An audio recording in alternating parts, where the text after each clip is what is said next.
রাষ্ট্রীয় শিক্ষক পুরস্কার পেলেন প্রসাদ পত্রিকার লেখকবৃন্দ।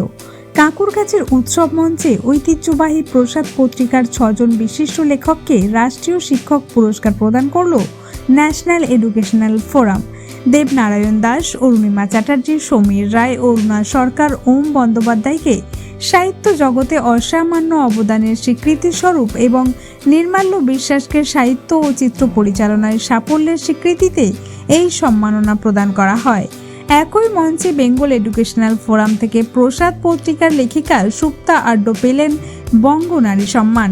প্রদীপ প্রজ্বলন করে অনুষ্ঠানের শুভ সূচনা করেন বিধায়ক সুপ্তি পাণ্ডে। এক বর্ণাঢ্য সাংস্কৃতিক অনুষ্ঠানের মধ্য দিয়ে লেখক, চিত্র পরিচালক, সঙ্গীত শিল্পী সহ ভারতবর্ষের প্রায় শতাধিক গুণীজনকে সমাজের বিভিন্ন ক্ষেত্রে অবদানের পুরস্কার স্বরূপ এই সম্মাননা প্রদান করা হয়। সাহিত্যিকরাই সমাজের সবচেয়ে বড় শিক্ষক, সেটা এই পুরস্কার প্রদানে পরিস্ফুটিত হয়।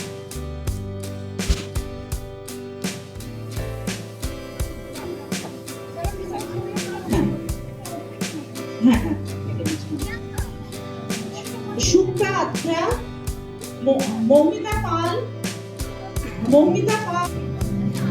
Can we have a big round of applause? Thank you so much.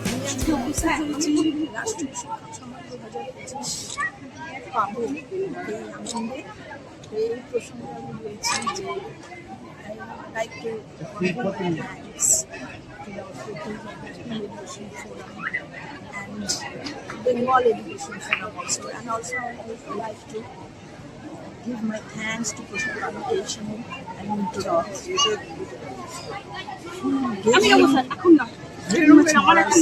lastly,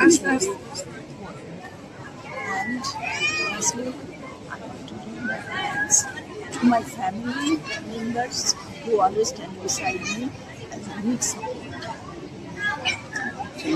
Debnarayan Das, প্রসাদ পত্রিকার সভাপতি এবং আমাদের আরও যে সমস্ত উল্টোরম্বা পত্রিকা আছে তার সম্পাদক। আমি এখানে এসে ধন্য হয়েছি, এত ভালো একটা অনুষ্ঠান। এর আগেও আমি এখান থেকে ভারতরত্ন সাহিত্য পুরস্কার পেয়েছি, তার জন্য আমি গর্বিত। ন্যাশনাল এডুকেশন ফোরাম আমাদের গর্বের নাম, তাকে আমার শ্রদ্ধা এবং ধন্যবাদ জানিয়ে আমি আমার ছোট উপাধ্যায়। আমি principal of Mamata children academy, এখান থেকে এসেছি। এখানে আমি এসেছি আমার ন্যাশনাল অ্যাওয়ার্ড একটা আমাকে রাষ্ট্রীয় শিক্ষা সম্মান দেওয়া হচ্ছে, সেই জন্য আমি এখানে এসে উপস্থিত হয়েছি। সবাইকে ধন্যবাদ জানাচ্ছি।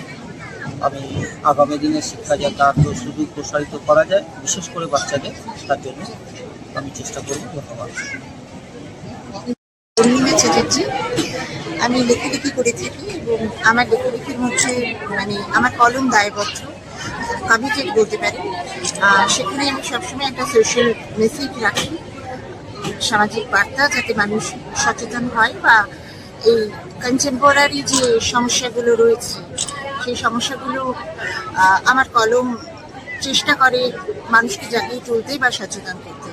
তো আজকে এটা আমার কাছে একটা রিয়েলি অ্যামেজিং মোমেন্ট, অবিস্মরণীয় মুহূর্ত যে এখানে আমি এসেছি এবং এইরকম একটি পুরস্কার রাষ্ট্রীয় সম্মান শিক্ষাবিদ হিসেবে পাওয়া নিশ্চয়ই এটা আনবিলিভেবল। এবং সবচেয়ে বড় কথা হচ্ছে যে আমার পরিবার সবচেয়ে বেশি সাপোর্ট করেছে, এই জন্য আমি তাদের ওয়ান্স অ্যাগেন একটু থ্যাঙ্কস জানাতে চাই। And that's all. এখানে এরকম একটা মঞ্চ থেকে বঙ্গনারী সম্মান 2025 জন্য মনোনীত হয়ে নিজেকে সত্যি খুব ভাগ্যবান, ভীষণই সৌভাগ্যবান মনে হচ্ছে। তো এর ফলে আমার হয়তো দায়বদ্ধতা অনেকটা বেড়ে গেল একজন সাহিত্যিক হিসেবে, একজন শিক্ষিকা হিসেবে, যাতে ভবিষ্যতে আমাদের সমাজের নারীদের আরও কিছুটা তাদের যেটাকে আমরা এম্পাওয়ারমেন্ট অফ ওমেন বলি, সেটাকে তাদের মধ্যে যেন জাগ্রত করতে পারি। এই দায়বদ্ধতাটুকু হয়তো আরও অনেকখানি বেড়ে গেল। ভীষণই কৃতজ্ঞ আমি আমার পরিবারের প্রতি, আমার শিক্ষক, আমার মেন্টর, আমার গুরু সকলের প্রতি। সবাই ভালো।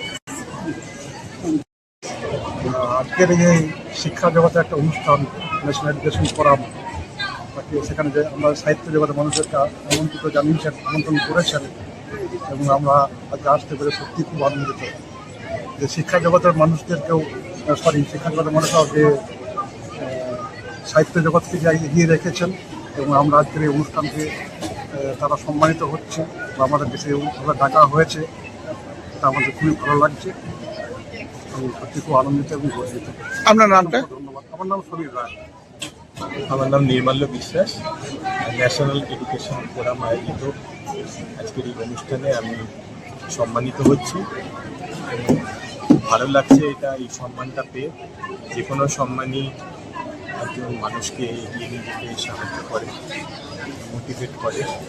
তো আমি চিত্র পরিচালক এবং লেখক হিসাবে সম্মানিত হচ্ছি এবং এই সম্মান আমার কাছে যেমন একটা বড় প্রাপ্তি, এমনি আমার পাঠক এবং আমার যারা দর্শক আছেন সবার কাছে এই সম্মান একটা বড় প্রাপ্তি। এবং আমি আমার পরিবারের কাছে কৃতজ্ঞ, তারা আমাকে এই সাপোর্টটা দিয়েছেন। বন্ধু বান্ধব সকলকে আমি ধন্যবাদ জানাই।